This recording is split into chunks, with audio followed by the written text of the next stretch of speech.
Hi, Gina. How are you today? Great, thank you. Awesome to have you on the podcast. Thank you so much for joining me. No, thank you for having me. This is a great opportunity.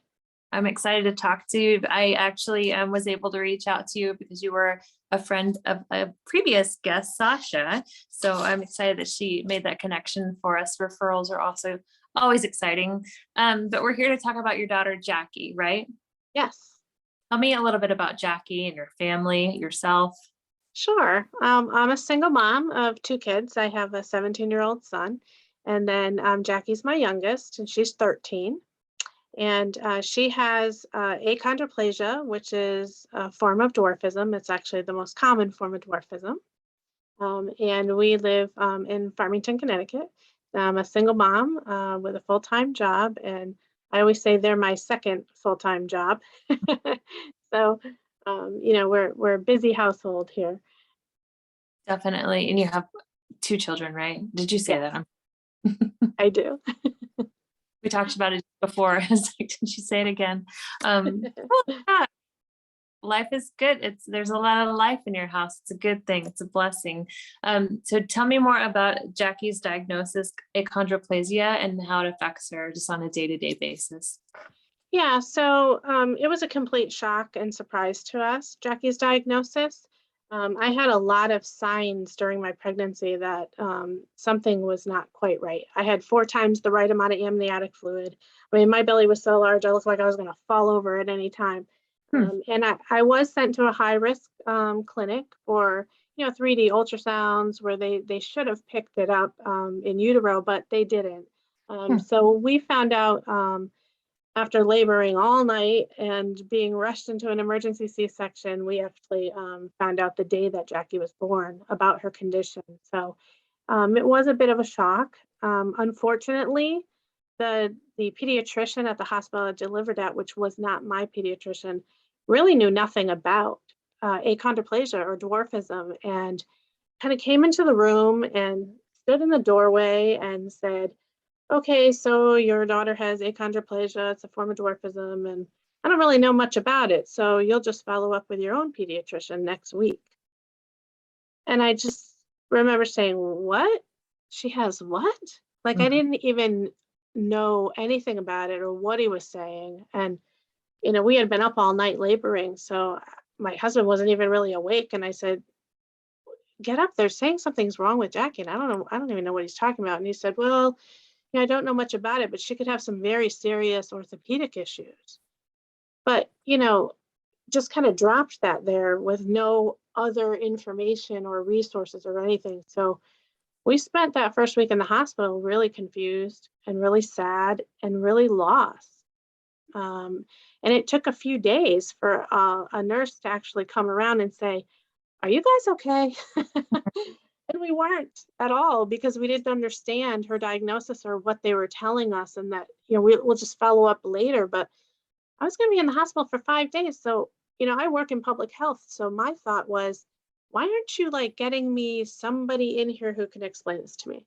There's got to be resources, right? So like, where's the geneticist or where's somebody who can explain this?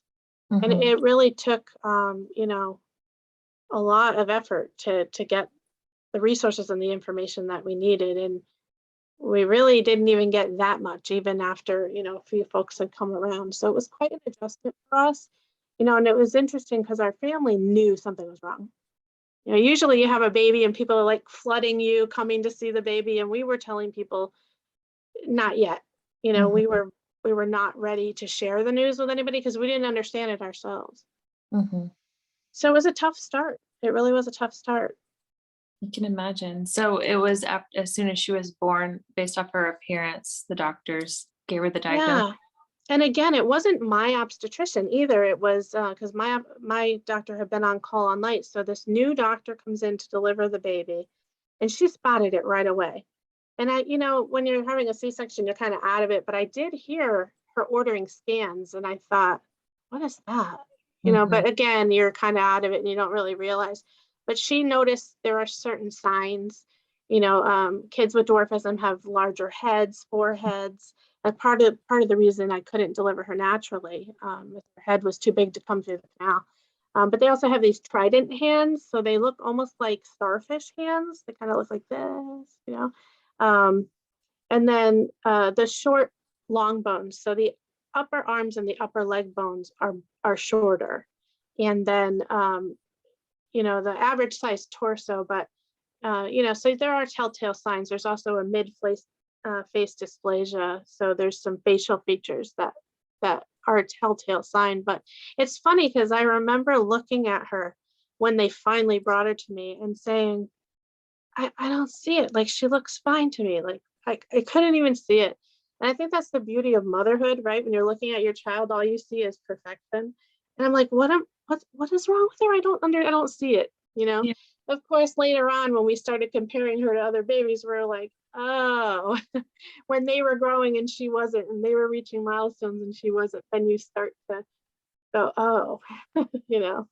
Definitely. Well, just to relate to you, my son, when he was born, he had a telltale sign of his diagnosis, and it was a shaking of the eyes, and I didn't see it. It took a family member, like not even anyone medical, someone that came to us and said, you know, that's not normal. And so Wow. of obliviousness, I guess, I think is very easy, especially, I mean, you had one child, but that doesn't make you experienced in all Right. parenting. So I think, I can totally relate to that. Is there anything that you wish you had known at that moment of the diagnosis, or that week that you guys spent in the hospital that you know now? You know, I think I often think about, even though it's only like 1 in 20,000 births, I often think about another family going through that hospital. And what I would want for them is for, if the doctor doesn't understand the diagnosis, to get somebody right from the get-go and bring them in and Mhm. explain things a little bit better and offer some resources. You know, I think that I didn't have enough of the information that I needed to Mhm. understand. And so when you don't understand something, then the fear comes in and the worry and the stress, you know, and I really think that they could have done a better job at explaining things to me. And so, you know, we leave the hospital and we're going to follow up with our own pediatrician, but you know, a few weeks went by where we were kind of, and I feel bad about this now. I have this guilt about it, but we were kind of depressed. You know, we were Mm. worried about her future, her health, all the unknowns, right? And thank God my sister had the wherewithal to actually go online, not only find information, but find a support group. She found a group called Parents of Little People. And that was a blessing. I mean, I was glued to the computer talking with other parents of little people and having them tell me it's going to be okay. And this is what you should look for. And this is what you should do. And guiding me through the process. And I would say it probably took about a month from the time I had Jackie to the time that I got connected with the group. But once I was connected, it was such a blessing to talk to other parents who knew what I was going through. And it really, really helped a lot. And so I very quickly, you know, came out of my funk and was able to start to really figure out what I needed to do for her. Yeah, I think that generally all of us receive like this clinical, dry, scary information, Mhm. and what would be so much better. And then we finally stumble our way onto like the support groups and the real stories and like the good stuff, and Mhm. what would be so much better is if it were flipped and we got that information first before we Right, really even like what that diagnosis was right. exactly. I mean, Yeah, and that's why I jumped on the opportunity to write a chapter in a book, and that's how I met Sasha, who was a former guest of yours. We're both co-authors it's an anthology, so there's 13 of us, parents of little people who shared a story, and it's based on pregnancy to toddlerhood, so the early years. And I shared my hospital story because I really thought that it's really important for new parents um, to just have some information, to know that as scary as the beginning is, you know, it's going to be okay. And there is help out there, and there's resources, and So it was, I'm so proud of the book. And even though it's, my kids tease me, they're like, you didn't write a book, you wrote a chapter. I'm like, hey, give mom some credit. Yeah. And it's really neat because there's a picture of Jackie and I from those years in the book, and she's been signing copies along with me that we sell or give out. It's an advocacy project. We're giving away a lot of free books too, but I'm really proud of it because You should so be. many people were there for me and helped me in the beginning that I really wanted to give back to other parents that might need that. And it's exciting because we have a few new parents in Connecticut, and what happens is Little People of America are now calling me and saying, hey, can you connect with this new family? And they're getting the book and we're talking and helping each other. So it's really neat how that works out. Super rewarding when you can be that role, take that role on for somebody else and hold their hand. It is. It really is. And, so our ride, Jackie's 13 now. So we've been living this for 13 years. In the beginning, although it was scary, she didn't have a lot of issues. So you had asked, how did this affect her day to day, right? So there's two ways that this achondroplasia affects kids. And one is the medical stuff, right? And in the beginning, it wasn't a lot. She had some delays, which are typical for kids with dwarfism, hearing loss that led to like speech delay, right? But a lot of average height kids get tubes in their ears and have that same issue. She walked about a year late. She was not able to eat solid foods as early as average height kids. And in fact, we had an occupational therapist that had to come and teach her the mechanics of eating because she would choke and the textures, she just couldn't handle it. She didn't know what to do with the food once it got in her mouth. She would just try to swallow it. Mm-hmm. So we had, some therapy, and luckily, in Connecticut, her condition automatically qualified her for Birth to 3 program, which gave her occupational therapy, physical therapy, and speech therapy. And, with all those therapies, she came along pretty quickly, I would say. Physical therapy was a challenge because a lot of physical therapists don't understand the little person's body, right? Mm-hmm. Little people move in really weird, funky ways. Like they're so loose jointed that, they'll move their body in odd ways. Jackie never crawled, never ever got on her knees. And this one therapist was insisting she had to get on her knees in order to be able to that's what kids do. It's a milestone. I'm like, well, no, not for little people. They move in other ways and their own unique ways of doing things. And so, I really had to kind of be her advocate and say, it's really clear she doesn't want to be on those knees. That hurts her. So let's try another way, or let her do it her own way. So, it was a process, and I was working full time. So my sister, thank God, was here a lot with her while the therapies were going on. So I'd say Birth to 3, we had some interventions and things. Then we went all the way to almost 10 years old with like no medical problems whatsoever. And I thought to myself, we are good. Like this kid is just going to be short and no problem, right? Oh my goodness. We have a lot of issues, medical issues now. So she has severe sleep apnea, both central and obstructive. So she sleeps on a BiPAP machine at night. I thank my lucky stars. She's like a model patient. She sticks the thing on, she goes to sleep, she handles it almost all herself, and she's a rock star with it. Luckily, because I know a lot of kids struggle with wearing a mask at night and things, but she does really well. The other big thing that happened, let's see, when she was 11, she started getting really, really bad leg pain, and her legs were bowed. And we tried a lot of interventions from like physical therapy to like arnica gel and, resting the legs. We tried a lot of like non-invasive stuff, but it came to the point when she had chronic pain every day and couldn't walk very far that we had to do double osteotomies, which is breaking both legs and resetting them. That was awful. She had 10 pins in each leg and these big giant metal frames on each leg that weighed about 10 pounds each. And the recovery didn't go as easy or smoothly as it normally does for most kids. We'll be in the hospital 3 to 5 days. She was there 35. She had a really hard time getting up and walking on those frames, and they were on for 6 months. Oh my gosh. We had to clean the pins, which is kind of gross, and it was quite an ordeal, and extremely difficult watching her not be able to walk.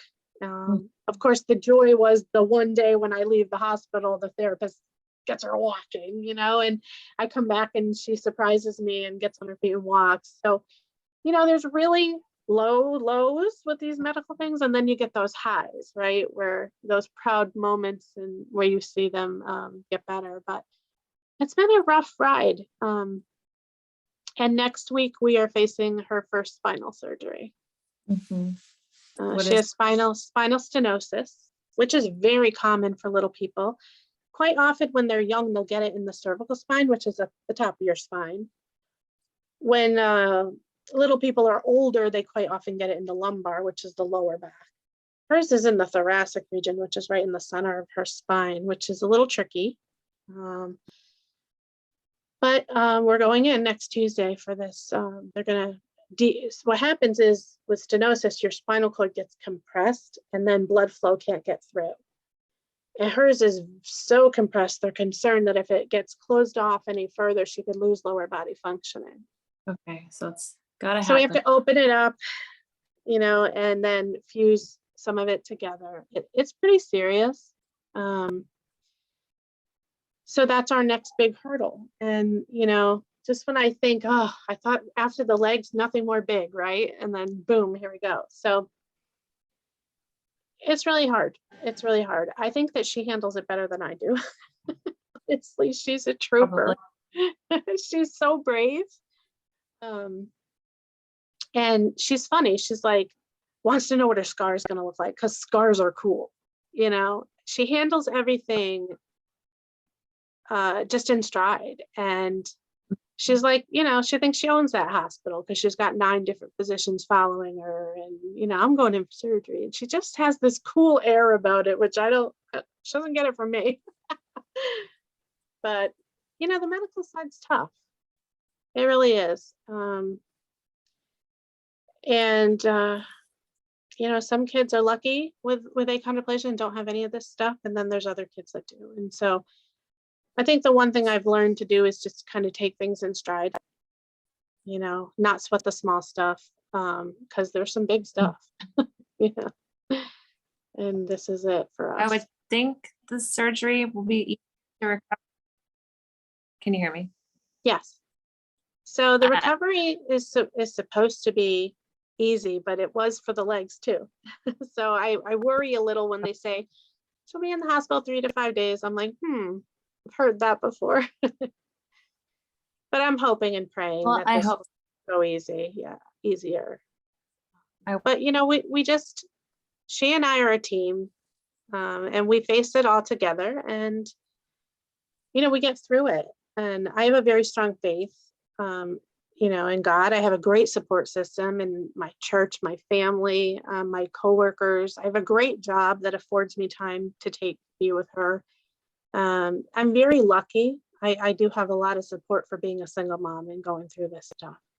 I have a great job. So she has health insurance. I never have to worry about bills and things like that, So I'm lucky in that respect. I know a lot of people are not as blessed as I am in that way. So I try to look for the positive, and I try to stay, as upbeat as possible. She and I both have anxiety. So it's constantly doing that self-talk and like, everything's going to be okay. And, learning to manage that. But, we get through it, and we get through it together. And I have no doubt that this will be the same. We'll get through it. So there's that medical stuff, but what also really, having dwarfism, especially the forms where you really look different, has a whole psychological, social effect. And Jackie's really lucky. She's popular and she has really great friends. But people who don't know her, we've had some issues. I mean, people stare at little people. We've had people follow us around trying to take her picture. And, that's not for any kind of good reason. Comments, look at the little midget, which the midget in LPA world is like the N word. It's like, you don't say it. It's like, it's bad. We hate it. So we deal with that stuff too. And when she was young, I would really intervene a lot more than I do now. Now that she's older, I give her choices. We were at Five Guys and she says to me, "Mom, this kid is staring at me." And I said, "Well, Jackie, what do you want to do? We could stare back. We could educate and say something, or we could just eat our burger and forget about it. What do you want to do?" And she said, "Let's just eat our burger and forget about it." And so I like to empower her to kind of figure out what she's comfortable with, and go from there. But there's a lot of times when I'll just kind of stand in between her and the person that's doing it, just kind of as a symbol, like, "I see what you're doing, please stop," or just, "I don't want you looking at my kid anymore." And I just kind of physically stand there. But we've dealt with a lot of that kind of stuff, and I know she'll have to deal with that probably her whole life. But she does pretty well with it, I would have to say. She's pretty confident in who she is. And I've really spent a lot of time trying to help her self-advocate for herself and navigate how to handle those kind of situations. Yeah, it sounds like it, definitely. She's got some tools and is comfortable expressing where she feels the best doing. Does sometimes she choose to stare back or to say something? I haven't really seen her have to do that recently, but I haven't really seen her do much other than kind of walk away, which is okay too. Yeah. I think the best thing that I ever did for her was I got her involved in Little People of America at age 2. And here in Farmington, Connecticut, she's the only little person, the only one in town. So you kind of stand out, right? When you're that different, you're the only one in town. And most people know her, but it is a big town. So people who see her for the first time, we're going to still get some of those reactions. But when you put a child into a group for the first time and everybody looks like them, I mean, she was in her glory.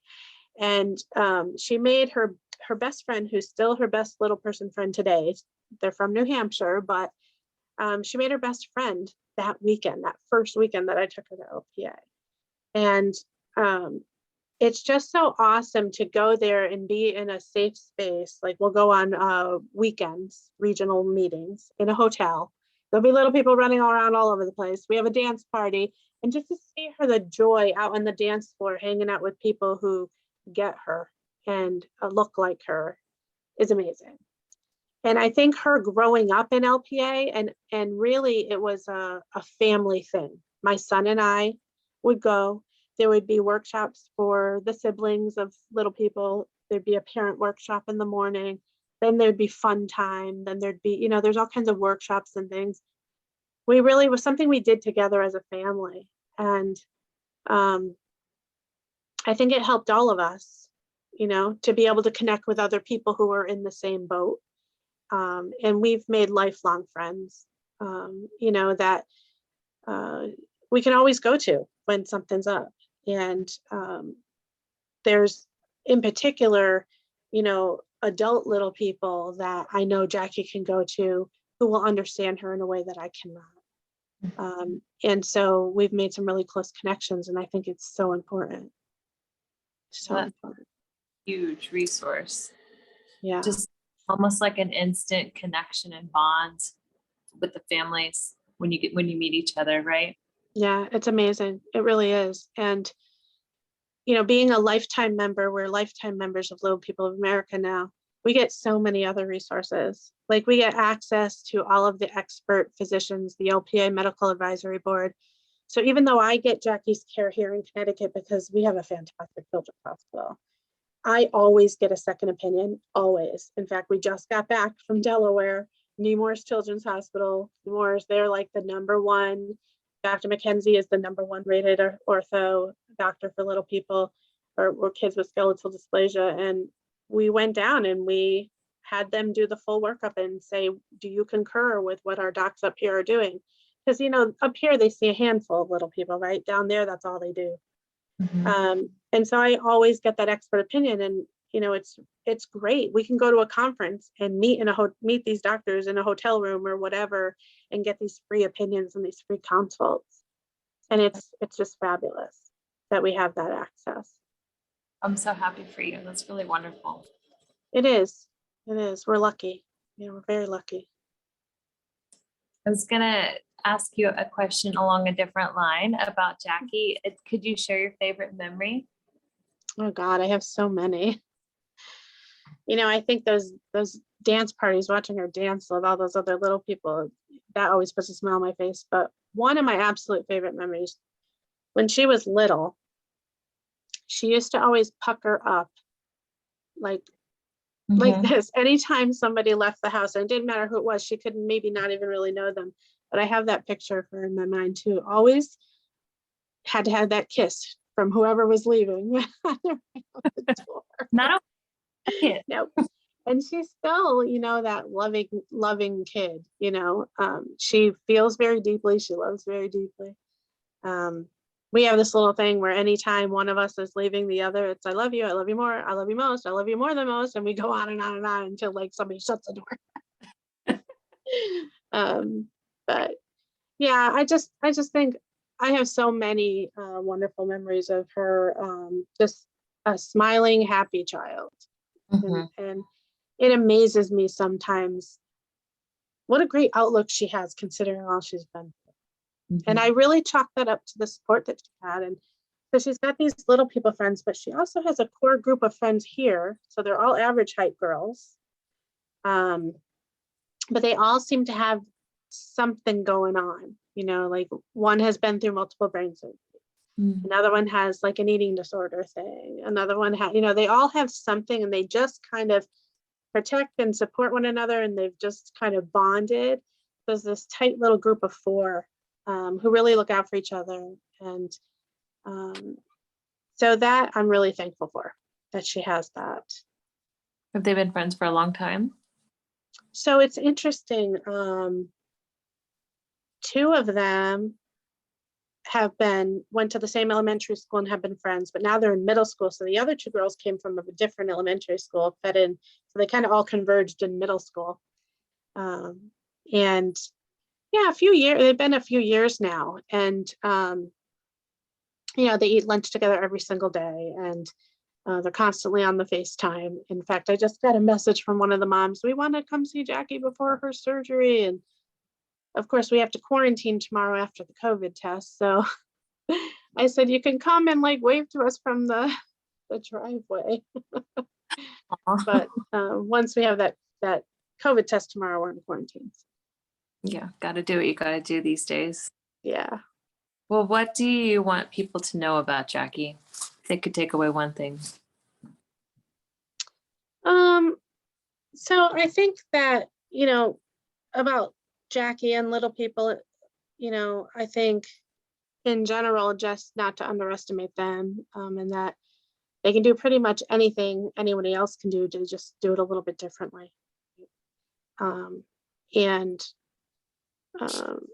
I've really tried to foster that independence and that, you know, self-advocacy, because I think my biggest fear as a mom is that I'm not always going to be there, right? And you know, trying to get her as independent as possible. And I have a lot of hopes, you know, for her and for her future. She's got a lot of really cool things that she wants to do. And I don't know, she's just a great kid, you know, despite everything, she's a really great kid. And I think I think when they're young, those formative years are so important, and really kind of surrounding them with the love, support, and resources that they need so that they can tackle these hard things. Kids with special needs have such hard things, or kids with differences have such hard things to deal with on a day-to-day that other kids just don't even ever have to think about. And she really is a trooper. She handles it so well. When you talk about her future and some of the exciting things, are there any things you could share with us that you guys are looking forward to?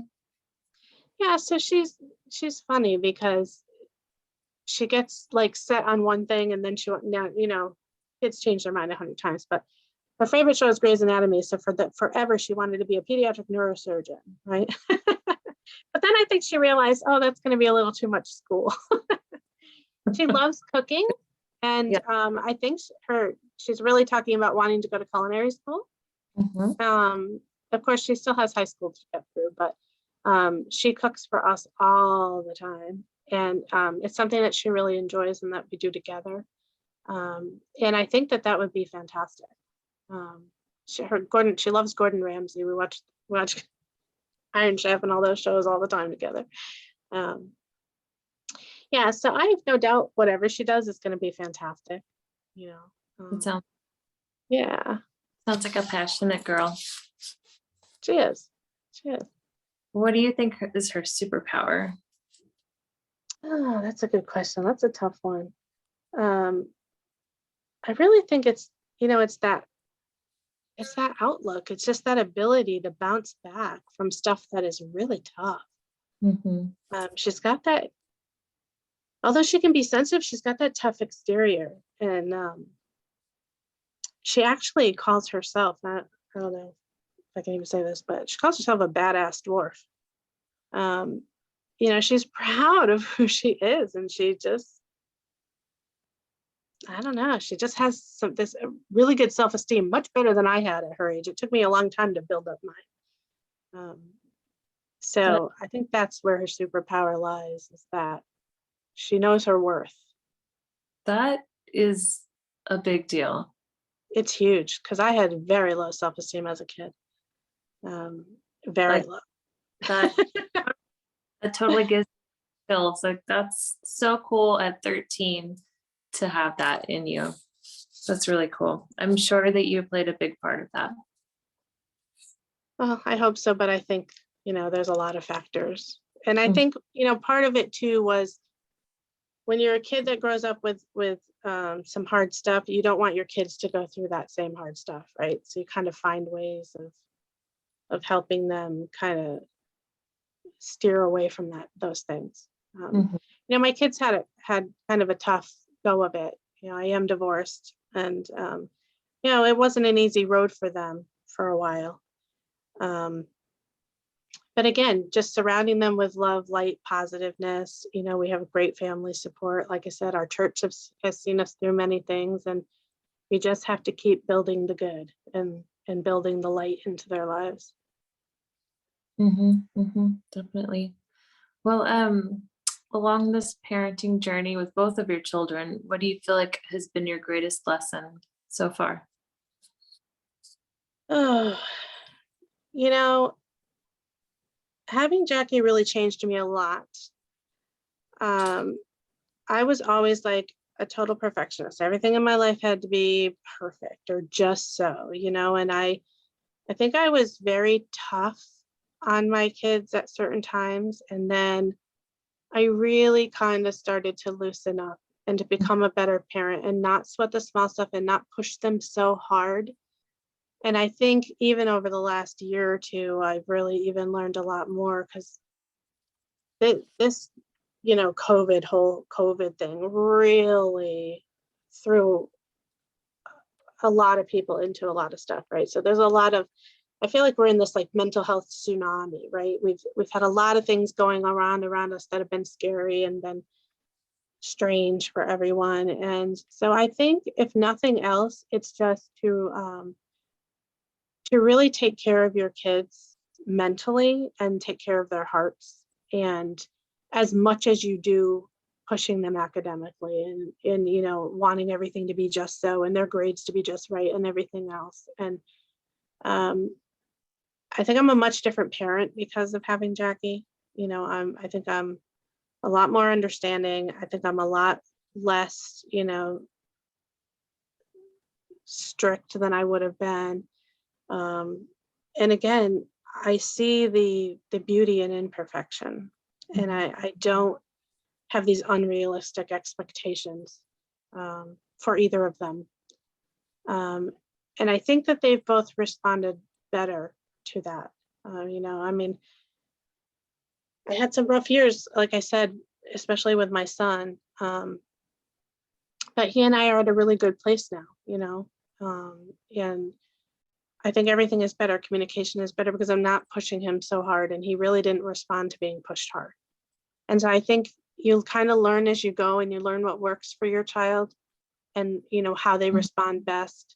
And it's not to say that you shouldn't still have your boundaries and be strict in certain ways, but I think that you have to be open to really being able to relate to your child, where they are at that time. And Jackie and Anthony are so different, like they are like night and day. You know, so there's no way you can use the same parenting style on each kid either. You know, and it's been rough because, you know, sometimes you get that mom guilt. You know, I had mom guilt because I was a working parent, right? I had mom guilt because Jackie needed more attention of mine than Anthony did. And, you know, so there's so many lessons, so many little things you learn as you go as a parent. And, you know, hindsight's 2020. I know I've made my share of mistakes, definitely not a perfect parent, but, you know, I've tried to do the best that I can, you know, with both of them, especially knowing that I'm pretty much mom and dad. And in the end, you just hope that you've given them all they need to kind of, you know, stand up on their own someday and be good humans. The character is what we really, you know, knowing that they're loved and having good character and being good people, you know, then everything else will get. Yeah, absolutely. Do you feel like you could give any piece of advice to other parents of a child with special needs or with dwarfism?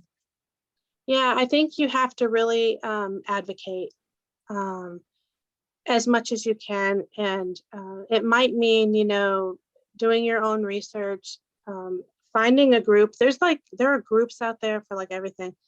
I feel like, you know, we're so fortunate, right, to have the internet and to be able to connect with people so easily now. Like, I can't imagine if I had her, you know, 20, 30 years ago, you know what I mean? Like, things would have been totally different. And I have talked to parents who said, you know what, we didn't have any of this stuff when I was raising my kid. You know, we're fortunate that we have information at our fingertips, and we have so many support groups and things out there. So I would just say, advocate for yourself, advocate for your child.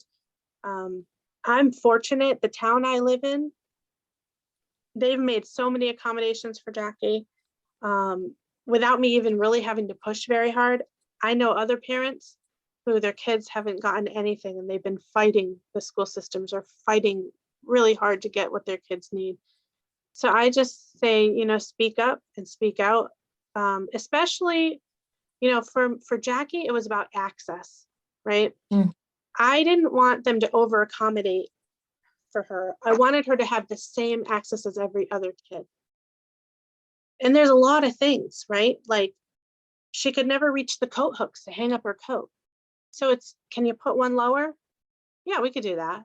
You know, she couldn't get on and off the toilet safely. They had to build, you know, like a step thing so she could get on and off and be independent in the bathroom. She can never reach the bathroom sinks. You know, so a lot of it for her is accommodations, right? So if your child needs accommodations just to access everything the other kids need, then you need to get a 504 plan. It's legal document that will set that in motion, right?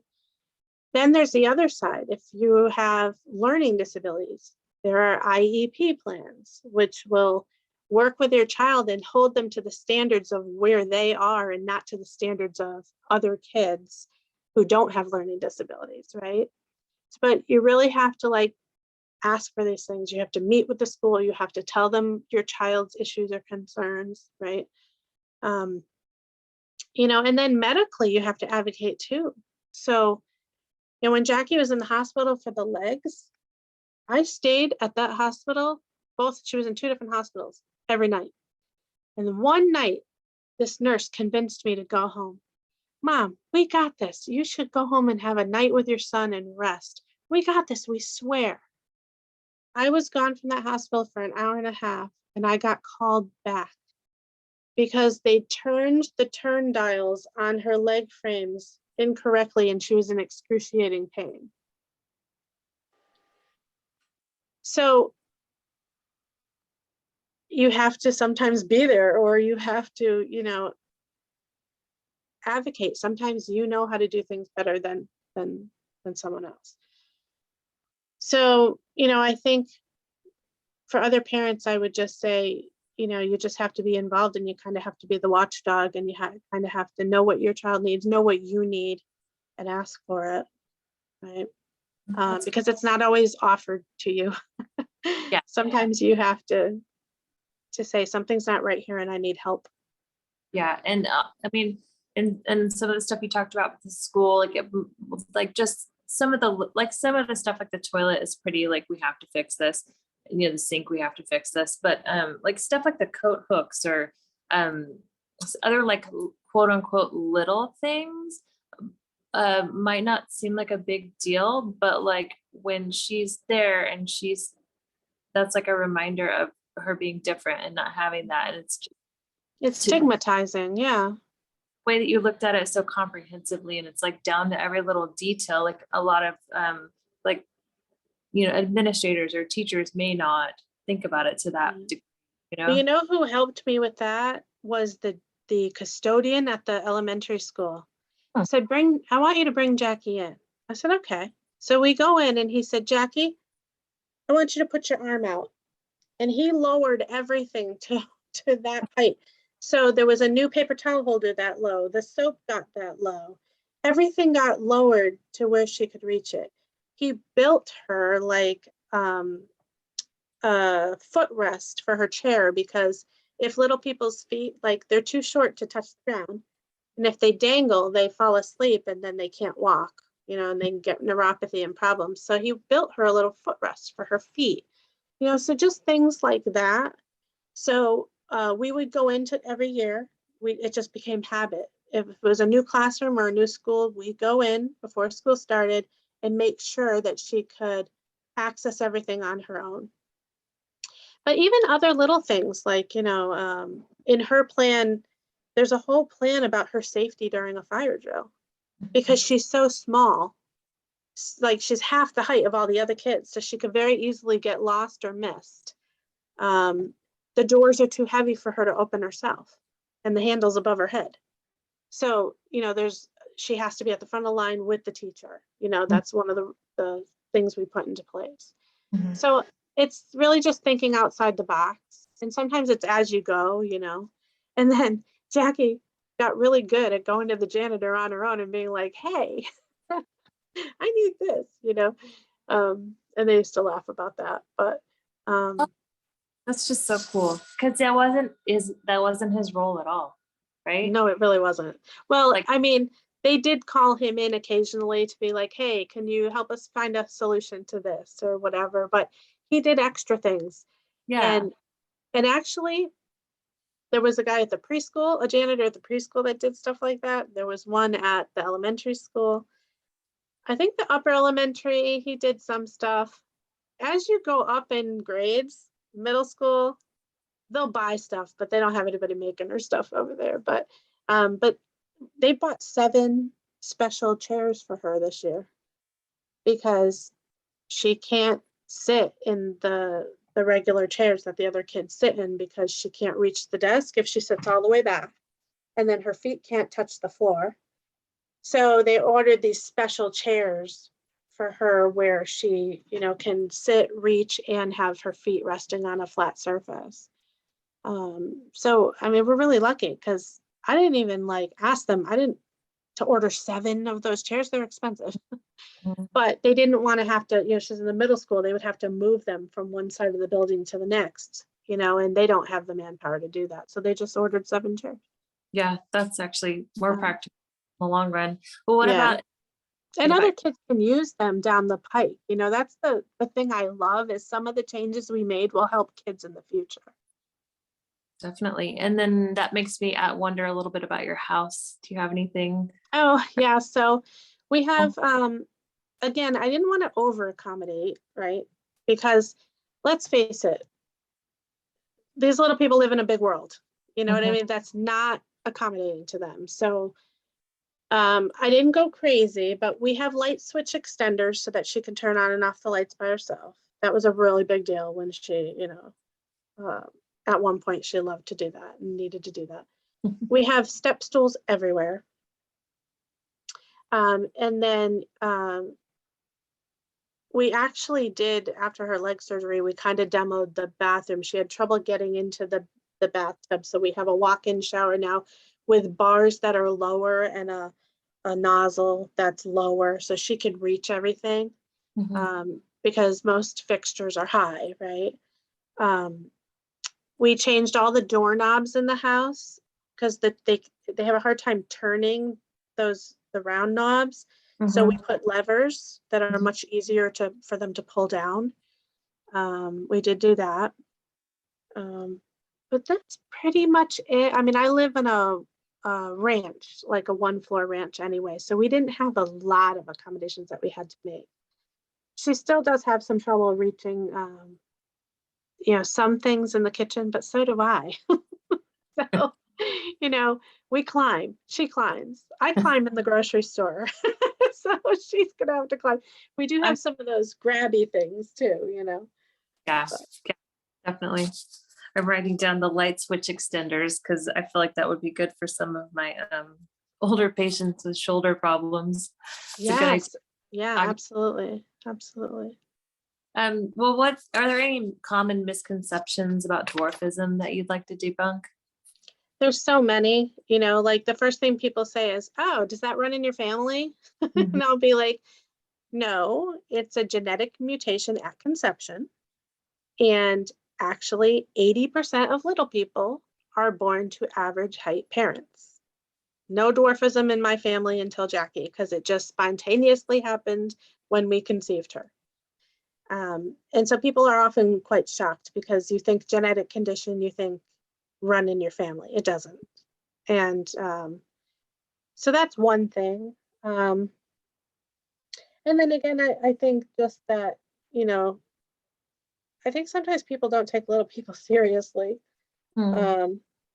which we see that in the media all the time, and we get so excited when we see like a little person portraying a little person and not like a mythical creature.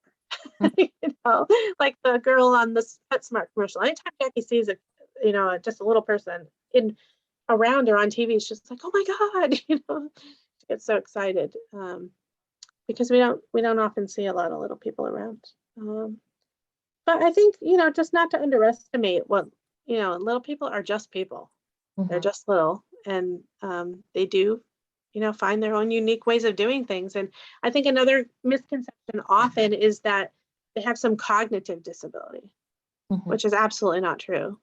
I mean, it has nothing to do with, there's no like cognitive, delays normally, unless they have another condition on top of their dwarfism.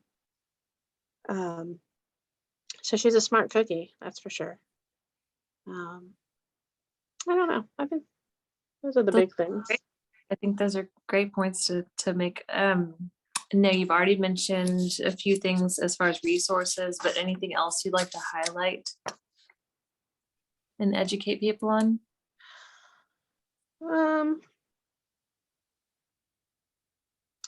I'm trying to think of what I didn't already say, right? Uh, Um, about the Parents of Little People support group, your book, The Little People of America. Those are some of the main ones we touched on. yeah, I mean, those are all really, the big things, I think. And just not being, afraid to ask questions, and to seek the support that you need. I think there's so many resources out there now. One of the things that helped me the most and someone shared a poem with me, and I don't know if your podcast name has anything to do with it, but it's the Welcome to Holland poem. Yeah. Which I absolutely love. That helped me so much, and it's the whole idea of, the person taking their lifelong, dream is to go to Italy, and, when the plane lands, they hear "Welcome to Holland," and they're like, "What? I'm supposed to be in Italy. What the heck am I doing in Holland?" And, after they get over the initial shock of it, like I did, right? Then you realize, hey, Holland's not so bad, Holland's got some pretty flowers and some things going on. And I think it really perfectly describes, like, we all have expectations of what life is going to be like, or what our children are going to be like, or how things are going to be. And then when that doesn't happen, there's a little bit of a loss there, Mhm. And I think, I know that I felt, sometimes to this day, I feel guilty that I was so sad at her birth. Like, her birth should have been like a happy, joyous thing. And it wasn't. It was hard for us. And sometimes you feel bad about that. And I guess one thing I would say to parents is allow yourself to feel what you feel, and, don't shame yourself, because it's normal. And it's, all of us go through that and have those same feelings of, you just worry, what the future is going to be like. And I think it's normal to do that as a parent. Um, and we all come around, right? And we all, find the good, happy things and we just adapt. And it amazes me how much little people adapt to the world around them in Mhm. particular. Like, it just amazes me. They just find a way to do what they want to do, even if it's hard. And I love that about Jackie, and I love that about, the community. I can't say enough about the LPA community. Like, it's just the one place you can go and just feel like no matter who you are, what you look like, you're accepted and it's okay. And I think that's why not just Jackie felt great there, but Anthony and I felt great. Mhm. Um, because it was just a safe space for us to all go and get the support that we needed and have fun. I mean, we just have a blast. How And often that's do you important. do that? Say How often, again?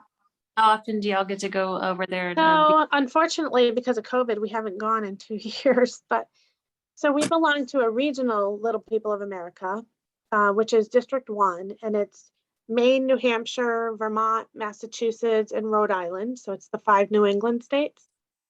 And we would do 2 regional meetings a year. And we would rotate through the states. So we'd go to Maine, then we go to New Hampshire, then we go to Vermont, Connecticut, whatever. And we'd take over a hotel for the entire weekend. And we'd have workshops, and we would have downtime to hang out with our friends. And then there'd be a big banquet on the Saturday night. And so DJ, dancing, raffles, prizes, just a lot of fun. Mhm. Sometimes there's excursions if there's stuff going on. And then we would have breakfast together the next day. And then people would just kind of leisurely hang out, maybe swim in the pool, have an ice cream social, do something. And then we'd all part and go our separate ways.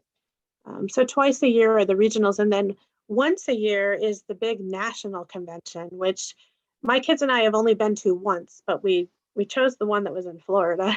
And we did it big. We did a week at Disney, and then we did a week at the LPA conference.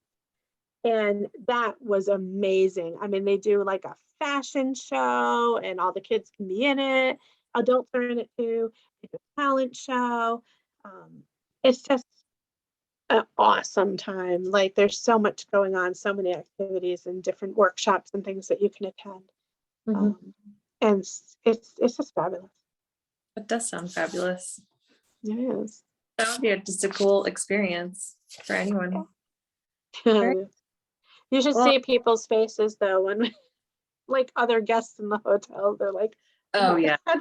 Like, most people aren't used to seeing one little person, let alone 100 of them running yeah, around. an experience, but It's cool. cool. It's very Yeah. cool.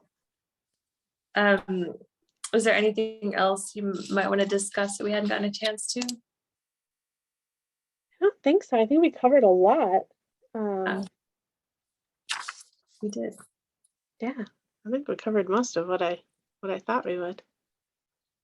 I love talking to you, and I would where we can connect with you online, the listeners and myself. Yeah, so I have a personal Facebook page under Gina Evans D Angelo, and then also our book is available on Amazon, or people can, if they wanted a signed copy, they could connect with me through Facebook or Facebook Messenger, and I could always ship out a signed copy as well. I'm so proud of it. It's really beautiful, and there's so many good stories in here from 13 different parents of little people, lots of different experiences.